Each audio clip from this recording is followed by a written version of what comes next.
Hello. The world, according to NASA, is turning at a speed of 1,670 kilometers an hour.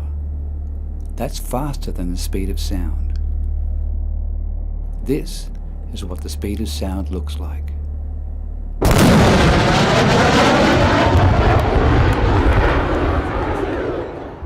And we don't feel a thing. NASA also tells us that the world is orbiting the sun at a speed of 107,000 kilometers an hour. That's 88 times the speed of sound.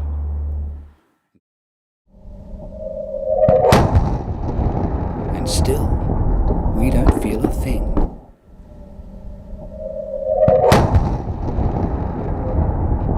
NASA also tells us that the world is chasing the sun through the universe at a whopping 720,000 kilometers an hour. That's a total of 828,006, almost a million kilometers an hour in 3 directions. And still, we don't feel a thing.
This is what 7 kilometers an hour looks like.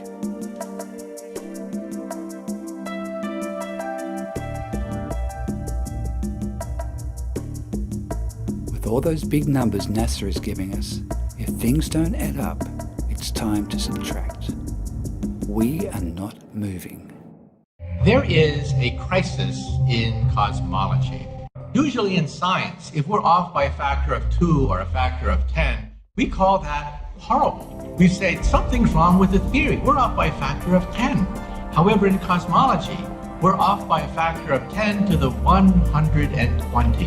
That is 1 with 120 zeros after it. This is the largest mismatch between theory and experiment in the history of science. The one thing that made me realize something was wrong is I always believed that the moon landings were faked. And that's what I thought NASA was. I thought NASA was in charge of the moon missions. I didn't think they were in charge of all space information. I thought there was all these scientists everywhere and they're figuring out, shit about the universe.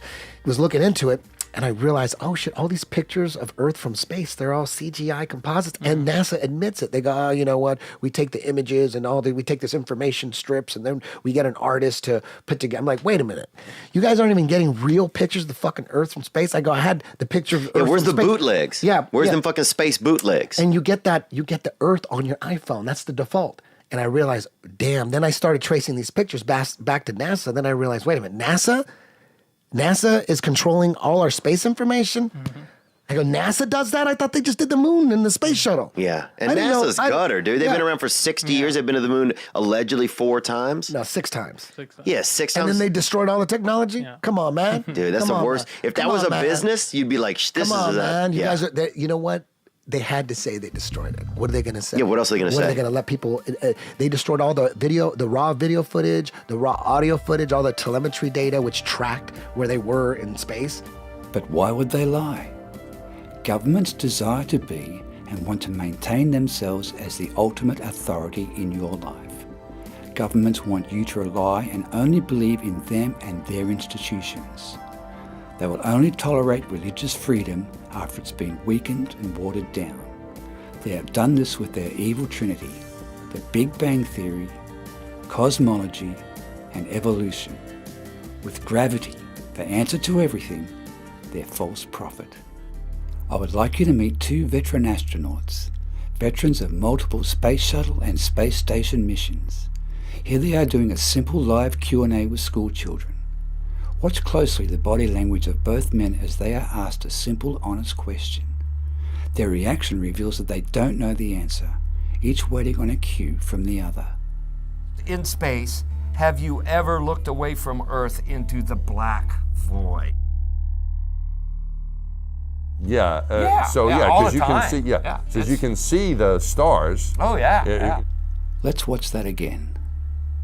In space, have you ever looked away from Earth into the black void? Because you can see, because you can see the stars. Oh yeah. Are they really in zero gravity? Watch the ball. But one of the things that's interesting about up here, when you see that whole hurricane, you're pretty amazed and you start taking pictures and all of that of it, but then you forget. Let's watch that again. And what I'd like to know is, why do you need a belt in zero gravity?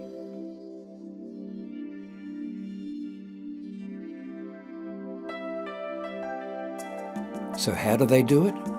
Watch this.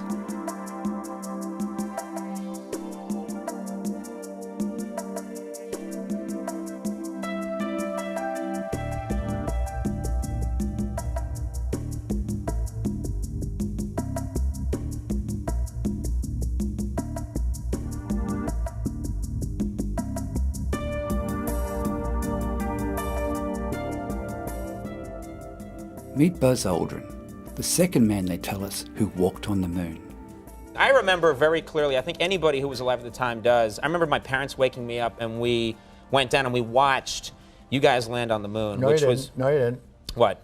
Because there wasn't any television. There wasn't anybody taking a picture. You watched animation. What you have just watched covers only a couple of issues that conflict with the idea of a rotating Earth. There are many, many more issues that have been found. Tides, moon phases, stargazing, seeing the same stars all year round, star distances, the ellipse, the absurd notion of our atmosphere existing next to the total vacuum of space. But in the last 2 years, YouTube, Google, Wikipedia, and Facebook have been proactive in censoring information on this subject, burying videos, and promoting misinformation. They are clearly in cahoots with a government agenda. Your search for more information on this subject will be difficult. NASA and the world are telling you to ignore your senses, but your safest way is to rely on your observable reality. Trust your senses. Trust your intuition. Your senses are your connection to everything. Feel secure in knowing that the Earth is the ground floor of the universe, and it is not moving. I'd like to finish with a quote from the famous astronomer Edwin Hubble. He said, "The idea that the Earth occupies a unique and central place in the universe cannot be disproved, but it is not welcome."